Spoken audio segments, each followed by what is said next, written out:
ઓમ નમઃ શિવાય। મિત્રો, આજે હું તમને શ્રાવણ માસના ત્રીજા દિવસની એવી કથા સંભળાવવા જઈ રહ્યો છું જે સામાન્ય વ્રત કથા જેવી નથી। આ કથામાં એક રાજા છે, તેની પાસે સોનાનો મહેલ છે, હજારો સેવકો છે, અઢળક સંપત્તિ છે, પરંતુ એક દિવસ તેના મહેલમાં એવી ઘટના બનવા લાગે છે કે આખો રાજ દરબાર ડરી જાય છે।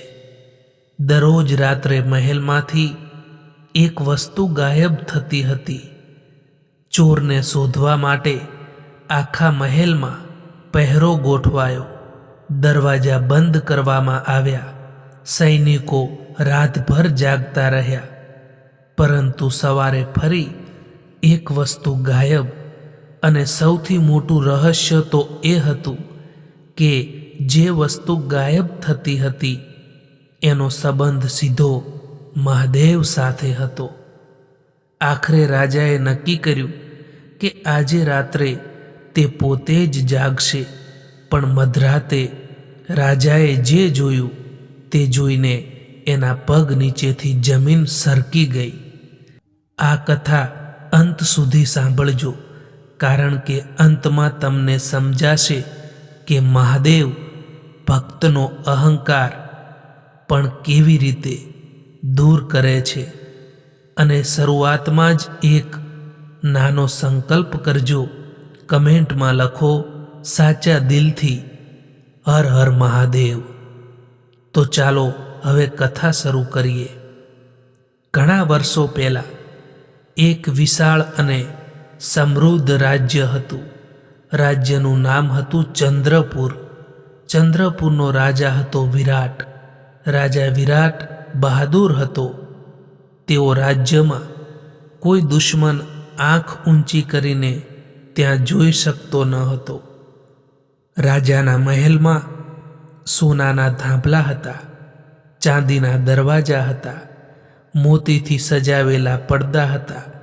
રાજાના ભોજન માટે અલગ રસોડું હતું અને પૂજા માટે મહેલની અંદર જ એક ભવ્ય મંદિર બનાવવામાં આવ્યું હતું।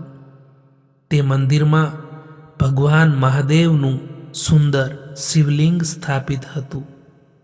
રાજા રોજ પૂજા કરતો, પરંતુ રાજાની ભક્તિમાં એક ખામી હતી। તે મહાદેવને પ્રેમ કરતા કરતા પોતાને મહાદેવનો સૌથી મોટો ભક્ત માનવા લાગ્યો હતો। એક દિવસ રાજાએ દરબારમાં ગર્વથી કહ્યું, મારા રાજ્યમાં મારા જેટલો મોટો શિવભક્ત બીજો કોઈ નથી।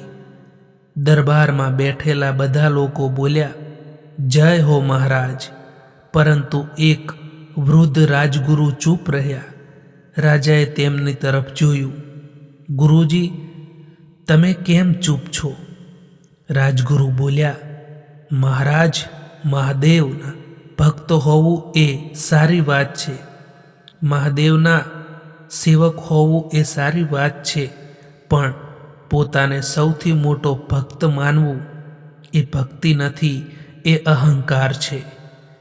રાજાના ચહેરા પર ગુસ્સો આવી ગયો। તે બોલ્યો, શું તમે કહેવા માંગો છો હું મહાદેવનો સાચો ભક્ત નથી? રાજગુરુએ શાંતિથી જવાબ આપ્યો, એનો નિર્ણય હું નક્કી કરું મહારાજ। એ તો મહાદેવ કરશે, હું નહીં નક્કી કરું। એ રાત્રે રાજા પોતાના મહેલના શિવ મંદિરમાં ગયો।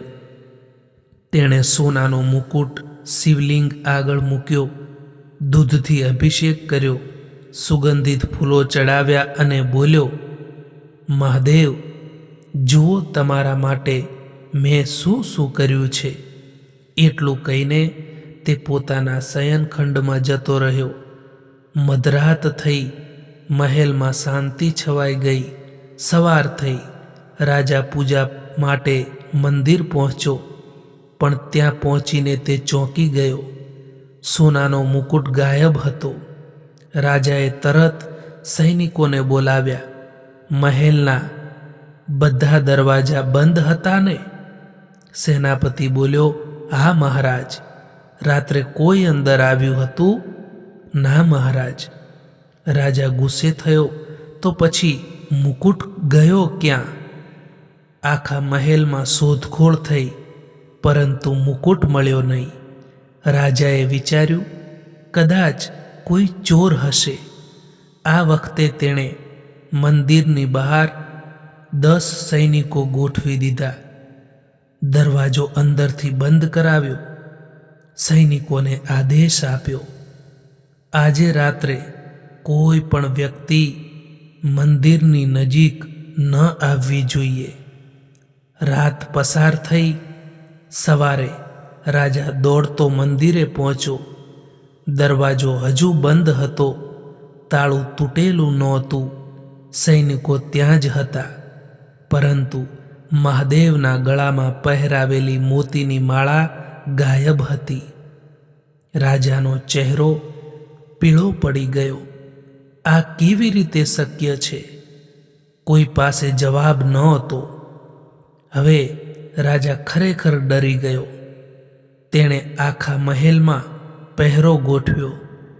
આ વખતે રાજાએ નક્કી કર્યું, હું પોતે જ જાગીશ. રાત્રે તેણે મંદિરનો દરવાજો બંધ કર્યો, બધી બારીઓ બંધ કરી, દીવો પ્રગટાવ્યો અને શિવલિંગ સામે બેસી ગયો.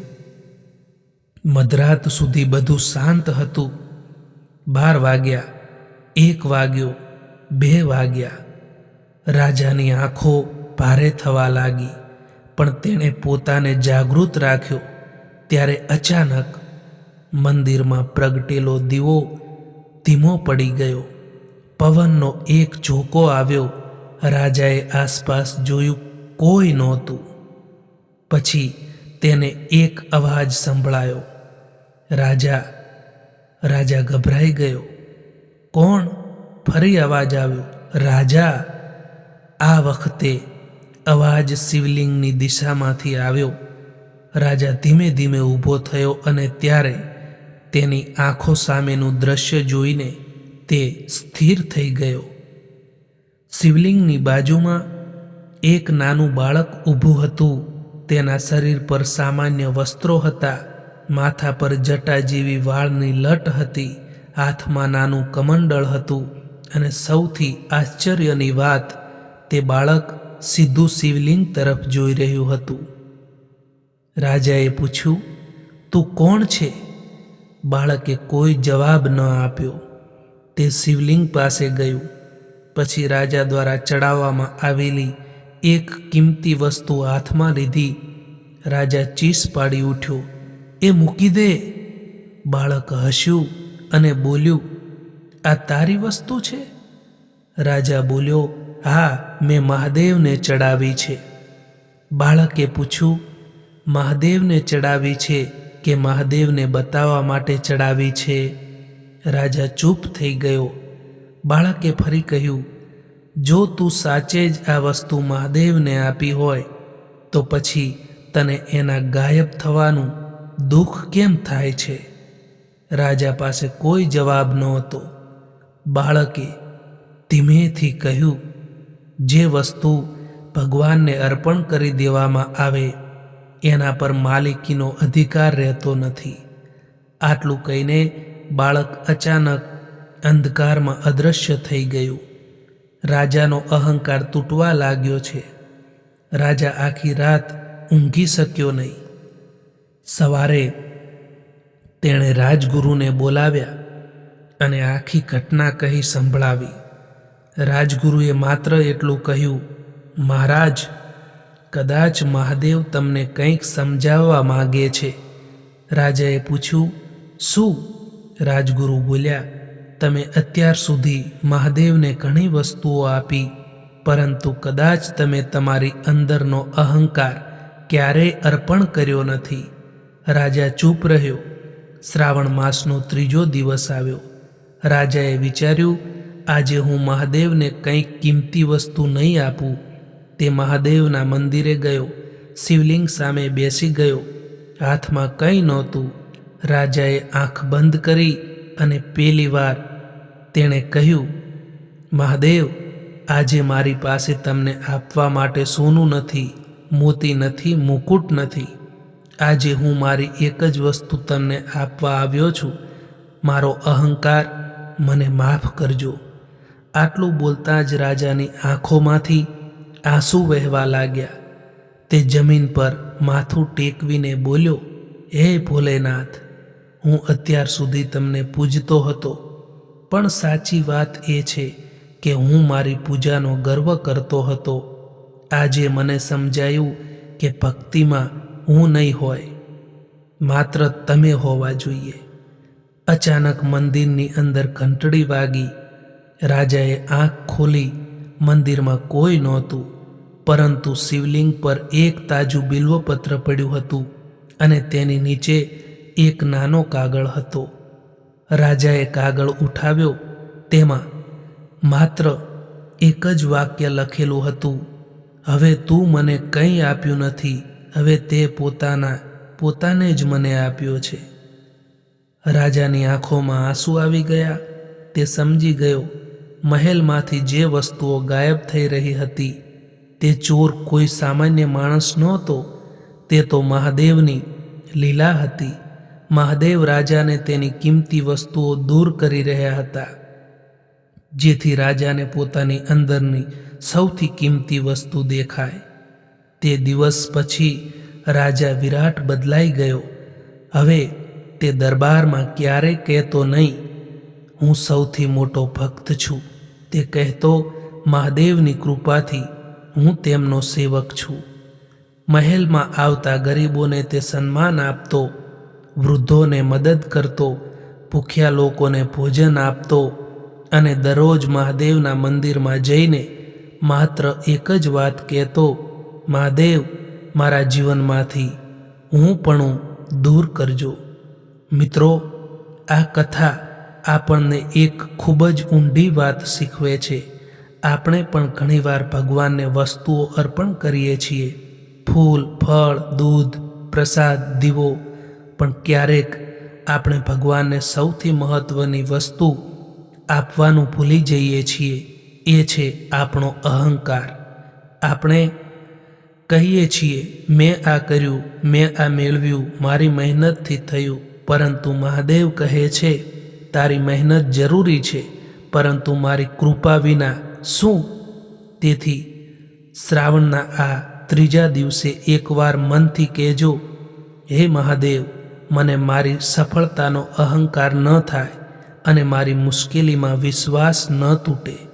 જો તમે આ કથા અહીં સુધી સાંભળી છે તો આજે એક અનોખો સંકલ્પ કરજો. કમેન્ટમાં માત્ર મહાદેવ મારું હુંપણું લઈ લો લખજો. આ સામાન્ય કોમેન્ટ નહીં હોય, આપણા અંદરના અહંકારને છોડવાનો એક નાનો સંકલ્પ હશે. અને જો તમારા જીવનમાં એવી કોઈ વ્યક્તિ હોય જે પોતાને કારણે નહીં પરંતુ પોતાના અહંકારને કારણે દુઃખી છે, તો આ કથા તેની સાથે શેર કરજો. કદાચ મહાદેવનો આ સંદેશ તેના જીવનમાં પણ પરિવર્તન લાવી દે. હે ભોલેનાથ, અમને એટલી શક્તિ આપજો કે સુખ મળે ત્યારે અમને અહંકાર ન થાય અને દુઃખ આવે ત્યારે અમારી શ્રદ્ધા ન તૂટે. અમને એટલી બુદ્ધિ આપજો કે અમે ભગવાન પાસે માત્ર વસ્તુઓ ન માગીએ, પણ ભગવાનને સમજવાની શક્તિ માગીએ. અમારા ઘરમાં શાંતિ રાખજો, અમારા પરિવાર પર તમારી કૃપા રાખજો. અને જ્યારે જીવનમાં આ બધું આપણાથી છીનવાઈ રહ્યું હોય એવું લાગે, ત્યારે અમને યાદ કરાવજો કે કદાચ તમે અમારી પાસેથી કંઈ લઈ રહ્યા નથી, પરંતુ અમને કોઈ મોટી વસ્તુ માટે તૈયાર કરી રહ્યા છો. બોલો હર હર મહાદેવ, ઓમ નમઃ શિવાય. જો મહાદેવ તમારા જીવનનો આધાર છે તો કમેન્ટમાં લખજો, મહાદેવ તમે છો એટલે હું છું. અને આવતી કથામાં ફરી એક નવી, અલગ અને રહસ્યમય શ્રાવણ કથા સાથે મળીશું. હર હર મહાદેવ.